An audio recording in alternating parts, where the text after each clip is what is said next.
Encre d'histoire, Plume et Voix, Alban de Maigret.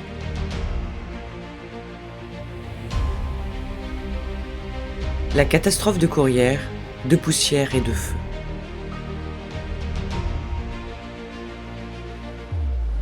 « 10 mars 1906, 6 heures du matin.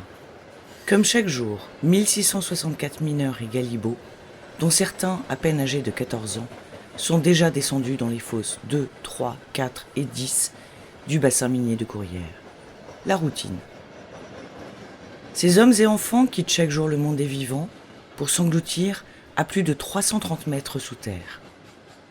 Une consolation toutefois, pas de risque de coup de grisou. Les puits sont sécurisés, qu'ils ont dit. 10 mars 1906, 6h30 du matin. Une fumée noire s'échappe du moulinage de la fosse 3 à l'étage de 180. L'air s'alourdit, puis, sans prévenir, une déflagration. 300 gueules-noires apeurées remontent précipitamment par la fosse 10. Dans le chantier Le Coeuvre, une étincelle ou une cartouche amorcée provoque un coup de poussier. La poussière de charbon, plus explosive que le grisou s'embrase. La flamme se propage à plus de 3300 km à l'heure, dévorant 110 km de galeries communicantes en moins de 2 minutes. Le feu galope comme une traînée de poudre. 5 puits, 4 fosses, tous désormais prisonniers d'un même brasier. Les échelles s'effondrent, les bois s'écroulent, les portes s'arrachent. Des chevaux et des bris incandescents sont projetés à plus de 10 mètres de hauteur. Les cages ne remontent plus. Une géhenne consumant tout sur son passage, un champ de bataille apocalyptique. Théophile Gautier, dans le salon de 1869, décrit une toile d'Émile Breton, natif de Courrières, comme, je cite, « un soleil couchant qui descend derrière un horizon de forêt, dans la braise des nuages incendiés de reflets rouges. » Mais en 1906, ce n'était pas un tableau, c'était Courrières en flammes. Des gaz méphitiques envahissent les veines de la mine et les poumons des captifs. Des survivants aveuglés, brûlés, écœurés par les odeurs âcres, titubent dans l'obscurité, écrasent sans les voir des corps à terre. Leurs vêtements ont fondu sur leur peau en lambeaux, et très vite s'amoncellent des cadavres. À la surface, les proches, la gorge nouée, la peur au ventre attendent. C'est long, interminable. La compagnie, elle, agit vite, peut-être trop. Elle mure les galeries, inverse l'aérage pour étouffer l'incendie. Ne serait-on pas en train de sacrifier des vies pour préserver les structures ? On murmure, on soupçonne, on fulmine. Le 13 mars, sous une tempête de neige, les morts sont enterrés en présence de 15 000 personnes.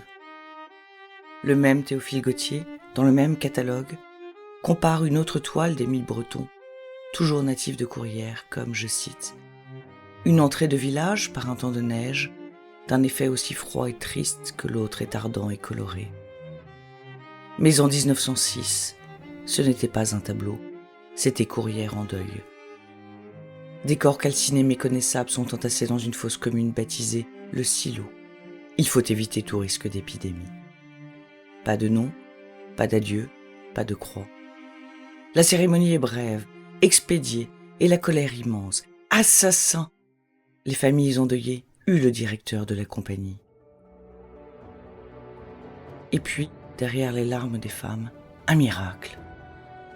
Le 30 mars, 13 hommes surgissent de l'ombre, écrasés de fatigue, affamés, assoiffés, misérables.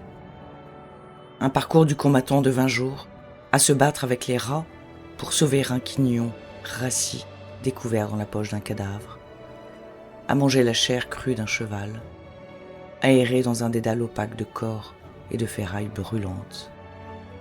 Le 4 avril, Auguste Berthoud, un 14e miraculé de l'enfer, est retrouvé vivant grâce à l'aide des Allemands venus prêter main forte. Oui, des Allemands. La catastrophe minière la plus meurtrière d'Europe fait entrer le mot « rescapé », version picarde de « réchappé », dans la langue française. Mais le retour à la surface de ces quelques hommes n'efface rien au déchirement, à la torture, à l'amertume. 50 000 gueules noires se mettent en grève. Elles dénoncent l'injustice, les salaires déplorables, les conditions de travail inhumaines attisées par un courroux justifié. On a préféré sauver des machines à des vies humaines en stoppant trop rapidement les secours. Georges Clemenceau, fraîchement nommé ministre de l'Intérieur, envoie une troupe de 20 000 soldats pour établir l'ordre. Face à eux, des familles endeuillées, des femmes en pleurs, des enfants orphelins que rien ne peut apaiser. Cette crise sociale, provoquée par l'événement, aboutit malgré tout à l'adoption de la loi imposant le dimanche chômé.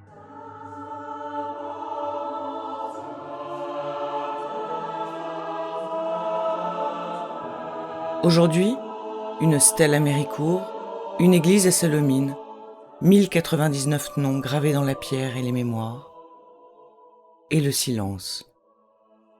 Pas celui de l'oubli, mais celui du respect.